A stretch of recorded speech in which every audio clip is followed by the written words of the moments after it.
제가 한국 영어를 이렇게 보면은 가장 문제점이라고 생각하는 게 이겁니다. 기본적으로 한국 영어라고 보면 이제 학교에서 시작한다고 볼 수 있어요.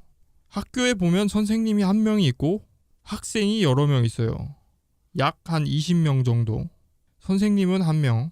한 명의 선생님이 20명을 가르쳐요. 이게 그러니까 이 방식에서는 뭐만 가능하냐면 정보를 한쪽에서 주고 그리고 한쪽에서는 정보를 받아요. 그러니까 정보를 주고 받고 이거밖에는 안 돼요. 근데 또 여기서 문제가 뭐냐면 정보도 정보 나름인데 제가 계속 말하지만 영어는 감정, 상황, 소리, 이미지, 분위기 이것들이 바로 언어의 핵심 정보예요. 핵심 정보. 그러니까 이것들이 있어야 돼요. 이 감정, 상황, 소리, 이미지, 분위기. 이게 언어의 핵심 정보이고 그런데 보시면 아시겠지만 이 선생님이 정보를 줄 때 어떤 정보를 줬냐? 글을 줘요. 글. 감정, 상황, 소리, 이미지, 분위기. 그리고 글도 사실은 언어에 해당이 돼요. 그런데 이 감정, 상황, 소리, 이미지, 분위기하고 글하고 조금 다른 면이 있어요. 글은 우리가 나중에 언어를 알게 된 다음에 글은 따로 배울 수가 있어요. 그러니까 글이 가장 나중에 오는 거예요. 가장 나중에 배워야 될 게 글이에요. 그러니까 이 감정, 상황, 소리, 이미지, 분위기가 머리에 잡혀있지 않은 상태에서 글을 먼저 배울 수가 없다는 거예요. 잘 생각해 보세요.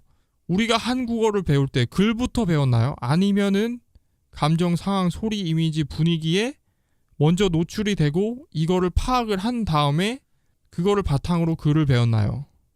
모든 사람이 다 태어나서 처음에 아기 때는 머리가 그러니까 거의 완전 빈 상태예요.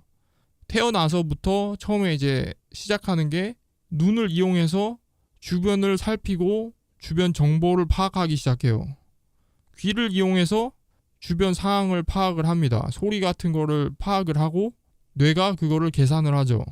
그렇게 해서 시간이 지나다 보면은 예를 들어서 엄마가 기분이 좋을 때 어떤 소리를 낸다 라는 그 데이터가 쌓이게 돼요. 머리에.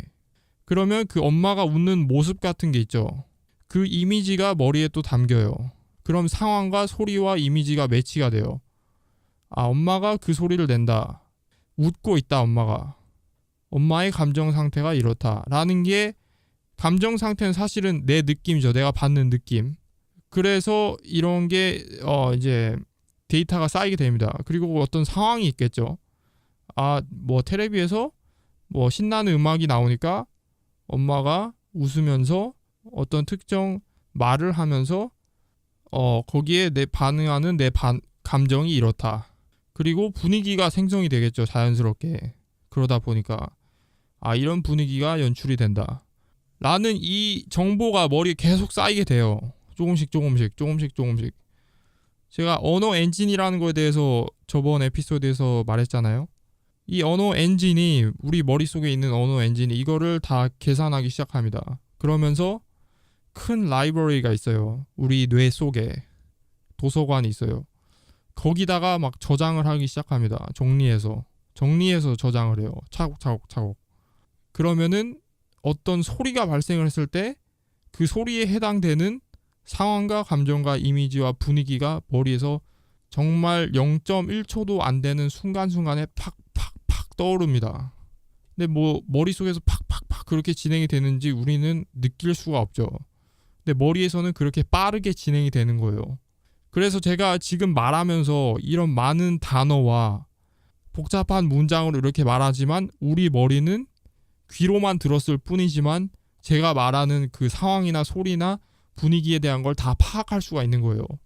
왜냐하면 머리에서 그걸 다 계산해 주는 거예요.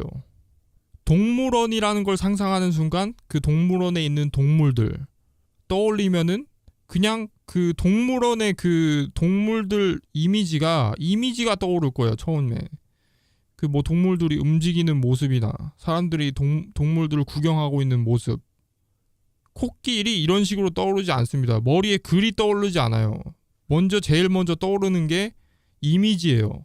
이미지. 그리고 뭐 코끼리의 움직임이라든지 코끼리가 내는 소리 같은 거, 그렇죠. 그걸 사람들이 보고 있을 때 어떤 그런 사람들이 보는 상황이나 그런 게 다 머릿속에서 다 연출이 돼요. 그래서 기본적으로는 감정, 상황, 소리, 이미지, 분위기를 바탕으로 우리가 글이라는 거를 또 추가해요. 그러면 우리가 글을, 어떤 단어를, 코끼리라는 단어를 딱 봤을 때 이 이미지가 떠오르게 되고, 코끼리에 대한 이미지와 소리, 뭐 동물원에 코끼리가 있다라고 하면 그런 상황, 그런 것들이 다 떠오르게 되는 거죠. 그런데 이 지금 학교 같은 경우에는 선생님이 이 20명의 학생이 20명 있다고 치죠, 한 반에. 선생님 한 명이 이 정보라는 게 글에 대한 정보를 줍니다. 선생님 한 명이 20명한테.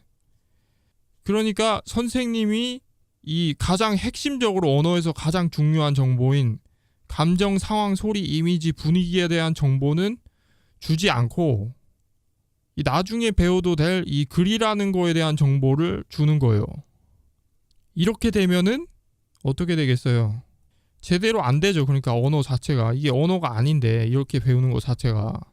그런데 제가 좀 다른 경우를 얘기해 볼게요. 필리핀의 학교 같은 경우에는 대부분의 선생님들이 영어를 다 합니다. 영어 시간에는 당연히 영어로 선생님이 말하는 게 당연하다고 돼 있어요. 유럽권 국가에도 다 대부분 다 그래요. 영어 시간에는 영어 선생님은 들어오자마자 영어로 계속 말합니다. 나갈 때까지. 아시겠죠? 한국말로 하질 않아요. 영어로만 해요. 영어로 하니까 이 선생님이 영어를 할 때는 저런 표정을 짓구나. 영어로 할 때는 영어로 뭐 그런 거에 대해서 말할 때는 선생님 분위기가 이렇구나. 선생님 감정이 그 선생님의 그 얼굴을 보면서 선생님이 감정 상태가 어떤지 알겠죠. 그런 식으로 이 선생님을 통해서 자연스럽게 어떤 영어를 선생님이 말할 때 이 소리, 감정, 이미지, 상황 이런 게 머릿속에 펼쳐집니다. 머릿속에 이 정보가 들어와요. 자연스럽게. 굳이 이 선생님이 그 정보를 어거지로 만들어서 주려고 하지 않아도 그 선생님이 말하는 모습을 보면서, 영어로 말하는 모습을 보면서 자연스럽게 이 정말 필요한 이 이미지, 소리, 상황, 감정, 분위기가 내 머릿속에 들어오는 거예요. 선생님이 심지어 이제 혼내거나 혹은 숙제 검사하거나 혹은 어떤 학생을 한 명 불러서 얘기하거나 그 학생이 또 나와서 영어로 얘기합니다. 영어 시간에는 100% 영어로 얘기해요. 그러면 선생님하고 학생 한 명이 있는데 영어로 대화를 하고 저렇게 영어로 대화할 때는 저런 이미지가 펼쳐지네. 분위기가 있네. 상황이 있다. 그런 감정이, 보고 있는 사람이 어떤 특정 감정을 느끼겠죠. 혹은 이제 그 두 사람이 나타내는 감정 상태를 볼 수가 있겠죠. 그런 식으로 영어에 자연스럽게 노출이 되는 거예요. 이게 뭐 그 정보라는 걸 굳이 뭐 정의해가지고, 제가 저번에 말했죠. 한국어에 저기요라는 거를 정의를 어떻게 하며 이 정의된 거를 보고 내가 왜 이 저기요라는 거에 대해서 배워야 되냐고요. 이 저기요라는 그 상황이 펼쳐진 어떤 한국 드라마나 이런 걸 보고 외국인이 이 저기요라는 걸 파악하는 게 훨씬 그 저기요를 파악하는데 빠를 거 아니에요. 굳이 이 저기요, 누가 부르는 이 저기요 뒤에서 갑자기 누가 저기요 불러요. 그거를 왜 정의를 다 해가지고 그걸 왜 외워야 되냐고요. 정의된 걸, 그 글을. 그럴 필요가 없다는 거죠. 그래서 한국의 지금 영어의 가장 잘못된 점이 이거예요. 일단 영어 선생님이 영어를 안 해요. 그리고 영어 선생님은 글에 대한 정보만 생산을 해요. 그리고 나머지 이 20명의 학생들이 글에 대한 정보를 받죠. 감정, 상황, 소리, 이미지, 분위기가 빠진 글만. 그러니까 제대로 된 그 언어로서 써먹을 수가 없는 언어고, 이렇게 되면 한마디로 말해서 지금 제대로 하고 있는 게 아니죠. 이렇게 되면. 그런데 비싼 학교들이 있어요. 비싼 학교. 사립 학교들. 국제 초등학교, 중학교 이런 데가 있어요. 그 학비가 대학교보다 더 비싸요. 그런 학교에서는 이 선생님들이 다 100% 영어로 말합니다. 100% 영어로 말하고 학교 내에서는 영어만 쓰게 해요. 학생들끼리도. 그러면 학생들끼리 영어를 쓰기 때문에 자기들끼리 만들어내는 소리, 이미지, 분위기, 뭐 상황, 감정 이런 것들이 있어요. 이 애들이 그런 걸 만들어내요. 그러니까 지들끼리 얘기하면서 영어로. 그럼 거기에 오래 노출이 돼 있으면은 자연스럽게 이 감정, 상황, 소리, 이미지, 분위기라는 거를 머리가 자연스럽게 받아들이게 돼요. 거기에 있음으로써. 그렇기 때문에 국제학교나 이런 데 오래 다닌 애들 보면 다 영어를 잘해요. 당연히 이제 학교에서 선생님들이 다 영어로만 하고 영어로 글로 써야 되고 영어로 읽어야 되고 영어로 친구하고 대화해야 되다 보니까 이 모든 거에 다 노출이 되는 거예요. 감정상, 소리, 이미지, 분위기, 글도 그렇고. 그러다 보니까 영어를 잘하게 되는 거예요, 얘네들은. 그리고 집에 와서는 이제 한국어를 쓰고 부모님이랑. 그래서 우리가 흔히 말하는 흔히 알고 있는 이제 뜻이라는 그 단어, 뜻. 우리가 뜻을 알기 위해 하는 게 사전을 보는 거예요. 사전. 이게 왜 이렇게 됐냐? 우리가 이 선생님 한 명이 있고 한국어로 하는 선생님이 한국말로 계속 하면서 이 20명의 학생들을 이렇게 가르치잖아요. 혹은 뭐 이게 40명이 될 수도 있고. 제가 학교 다닐 때는 50 몇 명까지 있었어요. 한 반에. 그러니까 생각을 해보면은 이 선생님이 그런 식으로 글로 적어가면서 아 이게 뭐다라고 한국말로 계속 적잖아요. 뭐 어떤 영어 단어를 칠판에 적고 그 밑에 한국말로 이거는 뭐라고 한다라고 적어요. 그런 걸 자꾸 우리가 봐왔다 보니까 계속 본 게 그런 거다 보니까 자연스럽게 그것과 연결이 되는 게 사전이에요. 사전. 왜냐하면 사전에 영어 단어로 나와 있고 그 밑에 한글로 뜻이 풀이가 돼 있잖아요. 그러다 보니까 그냥 자연스럽게 누가 말하지 않았어도 계속 그 뜻이라는 걸 찾기 위해서는 사전으로 가는 거예요. 사전. 사전이 뭐예요? 이 저기요를 설명하기 위해서 글로밖에 안 되니 그러니까 책이다 보니까 글로 설명을 해야 되다 보니까 글로 이거를 정의해 놓은 게 사전이에요. 그러니까 이렇게 생각해 보세요. 외국인이 이 저기요라는 거를 알기 위해서 이 사전에 정의된 이거를 보고 외워요. 이 저기요라는 거를. 얼마나 답답하고 바보 같은 짓이에요. 그런데 더 문제는 이 글로 된 거를 보고서는 이 감정, 상황, 소리, 이미지, 분위기가 없기 때문에 자기가 약간 뭐랄까 예측을 한 이게 뭐겠거니 하고 자기 머릿속에 있는 그 감정, 상황, 소리, 이미지, 분위기 그러니까 본국, 자기 나라에서 경험했던 거를 바탕으로 여기다가 대입을 시켜요. 그거를 자기 나라 그 스타일로다가 말하자면은 그거를 자기가 생각하고 있는 그 감정, 상황, 소리, 이미지, 분위기를 이 저기요라는 거에 넣는 거예요. 그러면은 그 나라 분위기하고 그 나라 이제 뭐 그런 게 다 조금씩 다 틀리기 때문에 그 좀 틀리고 좀 이상한 거를 이 저기요라는 거에 넣게 되는 거예요. 그러면은 이게 한국적인 그런 분위기와 그런 거를 파악을 하고 그 한국 드라마를 많이 보는 사람이 그 한국 드라마의 분위기가 나오잖아요. 상황, 소리 다 그런 이미지, 감정 같은 게 표현이 되잖아요. 그거를 보고 이 저기요라는 거를 파악한 사람하고 이 정의된 글을 읽고 한 사람하고는 머리에 알고 있는 게 틀려요. 정보가 사실은. 정보가 달라요. 다른 정보를 갖고 있어요. 저기요에 대한 정의된 거를 이 보고 안 사람은 머리에 갖고 있는 정보가 자기 맘대로 자기가 그냥 생각하는 대로 이거겠거니 하고 거기다가 그런 자기 스타일로 맘대로 알고 있는 거예요. 한마디로. 그러니까 이게 똑같이 이 한국 사람들이 한국식으로다가 한국적인 발상으로 그 뜻을 해석하고 그 뜻을 그 영어 단어에 넣어서 그렇게 생각을 하고 있는 거예요. 그래서 가장 안 좋은 저는 이제 셋업이라고 하는데 이 셋업이 가장 안 좋은 셋업이 이 선생님 한 명이 한국말을 하면서 여러 명을 가르치는 거예요. 뭐 그게 5명이든 뭐 15명이든 50명이든 선생님 한 명이 앞에서 한국말을 하면서 그걸 영어가 이게 뭐다라는 거에 대해서 한국말로 설명을 하면서 이 여러 명의 학생을 가르치는 이 스타일 자체가 이런 셋업 자체가 이거 자체가 문제라는 거예요.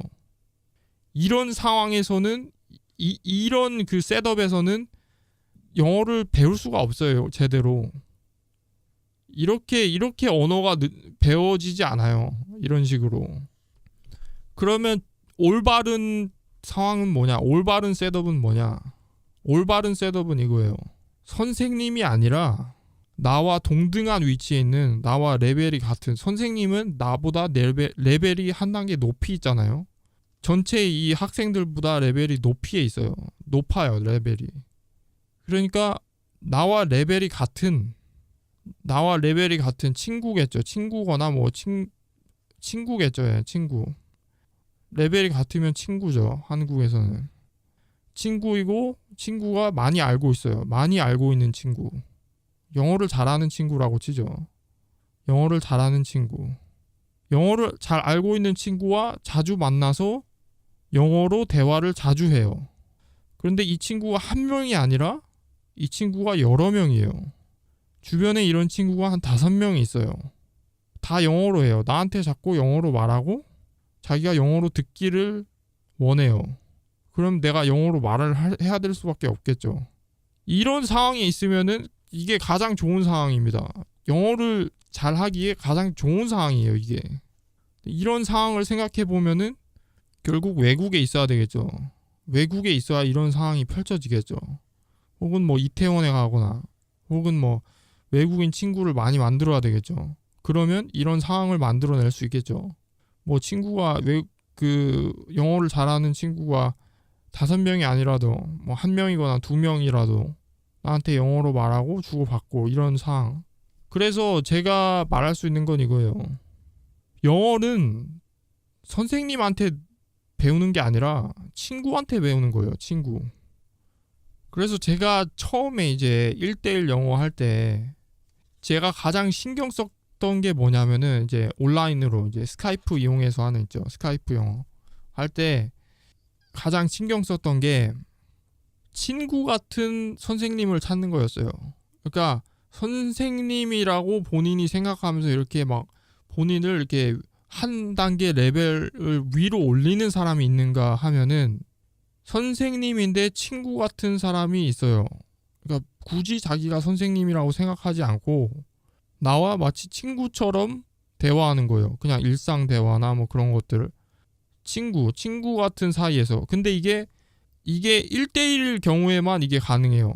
내가 1대1 한 사람하고 한 사람이 대화할 때만 가능하고 한 사람이 일방적으로 얘기를 하고 다른 사람이 듣고만 있어야 되는 상황이면은 이거는 그 사람이 설령 이게 내 친구일지언정 이 친구가 안 돼요. 이 상황에서는 한 명이 발표를 계속하고 뭐 설명을 계속하고 나머지는 다 듣고 있어요. 그럼 듣고 있는 사람은 자연스럽게 한 레벨이 떨어지게 돼요. 그러면 말하고 설명하고 앞에서 이 하는 사람이 레벨이 한 단계 올라가고 듣고 있는 사람은 레벨이 한 단계 내려가요. 그러면 이 동등한 레벨이 형성이 안 돼요. 이 상황에서는. 이렇게 되면은 영어하기에 적합하지 않은 환경이 돼버리는 거예요. 그래서 나와 말하고 있는 상대가 같은 레벨이어야 돼요.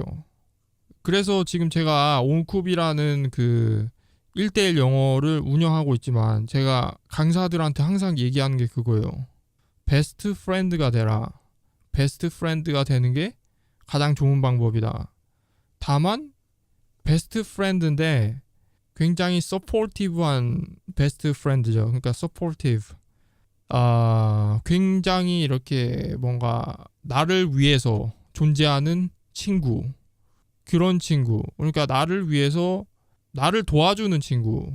나를 서포트해 줄 수 있는 친구. 그런 친구가 되는 게 그게 그게 한마디로 말해서 베스트 티처라는 거예요.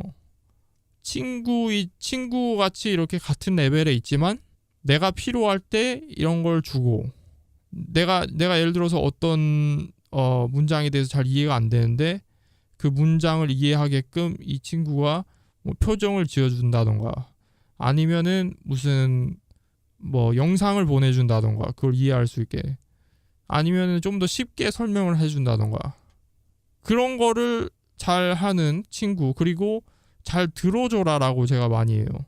잘 들어주는 친구가 되라. 말하는 친구 말고. 그리고 상대를, 그러니까 학생이죠, 말을 많이 하게 만들어라. 그래서 저희 온쿱에 이제 오시는 학생들 혹은 하신 분들은 아시겠지만 저희의 목표는 그거예요. 학생이 편하게 말을 많이 하게끔 만드는 거예요. 그리고 선생님은 선생님이 사실 선생님이 아니라 말이 선생님이지 사실은 친구가 되라고 얘기했기 때문에 이 선생님들이 친구 같은 역할로 도와주게 돼요. 그러면서 분위기도 편안하게 만들고 실수를 마음껏 할 수 있는 그런 편안한 분위기를 제공을 해줘야 돼요. 이 선생님이. 친구가 돼서 본인이. 선생님이면은 왠지 굉장히 부담스러워요. 근데 친구면은 그렇지가 않단 말이에요. 그래서 친구같이 들어주면서 얘기를 들어주면서, 그리고 들어주는 게 굉장히 중요해요. 왜냐하면은 한 명이 들어줘야 한 명은 말할 수가 있기 때문에. 결국 말을 많이 해야 또 영어가 많이 느는 거거든요. Learn by doing이라고 저번에 에피소드에서 얘기했죠. 사람은 뭔가를 하면서 배우게 됩니다. 하면서 배우는 게 더 많아요.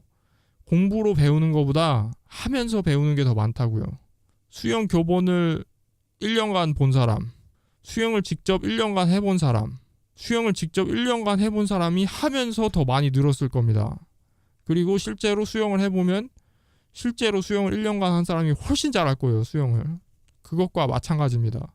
그래서 학생은 말을 많이 하고 자기가 하고 싶은 말을 가능한 많이 하고 부담 없이 그런 분위기에서 선생님은 친구가 되어서 학생의 말을 잘 들어주고 그리고 뭐 이런 말 저런 말 할 때 틀리거나 하면은 그런 거에 대해서 고쳐주거나, 그리고 고쳐주는 것도 너무 많이 하지 말라 그래요. 왜냐하면은 어디 뭐 친구가 있다고 쳐요. 근데 그 친구가 계속 고쳐요. 아, 너 그거 잘못한 거야. 너 그거 이렇게 해야 돼. 계속 하면은 이게 짜증나요. 사람이, 상대방이. 그 말을 못하게 돼요. 자꾸 그러면은. 한쪽에서 계속 태클을 걸면. 그래서 적당히 고쳐라. 고쳐줘라.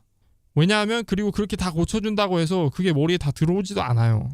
그러니까 조금씩만 필요한 것만 뭐 조금씩 그렇게 해서 조금씩 그 기분 상하지 않을 만큼, 티나지 않을 만큼 고쳐주면서 상대가 계속 말을 하게 하고, 그러면서 이 사람이 영어를 늘게 되는 거죠. 그래서 이렇게 말하고 싶습니다. 영어를 잘하고 싶으시면 선생님이라는 사람을 찾지 말고 나보다 한 단계 위에 있는 사람을 찾지 말고, 그러니까 그 레벨, 그러니까 영어를, 그러니까 당연히 나보다 영어를 훨씬 잘해야죠. 선생님이라면. 근데 영어를 잘하는 게 아니라 나보다 한 단계 위에, 그러니까 나와 같은 위치에 있지 않고 나보다 위에 있는 사람, 그 사람은 나한테 별로 도움이 안 된다. 언어는 결국 교류이기 때문에 교류가 많으려면 같은 레벨이 돼야 되고, 이제 한국 문화에서와 같이 이렇게 윗사람 아랫사람 이런 식으로다가 돼 있어서 밑에 사람은 듣고만 있어야 되고 윗사람은 계속 말하고, 그런 식이 되면 안 된다. 오히려 어떻게 보면은 내가 윗사람이 되는 것도 나쁘지 않을 것 같다라는 생각이 들고, 다만 내가 낮은 위치에 있게 되면은 내가 말을 못하는 입장이 되고 내가 계속 들어야만 되는 입장이 되고, 그런 일방통행 상황에서는 영어를 늘기가 힘들다. 내가 마음껏 말을 할 수 있고 상대가 편안하게 들어줄 수 있는 그런 사람인 상황에서 영어가 가장 많이 는다고 말할 수 있을 것 같습니다.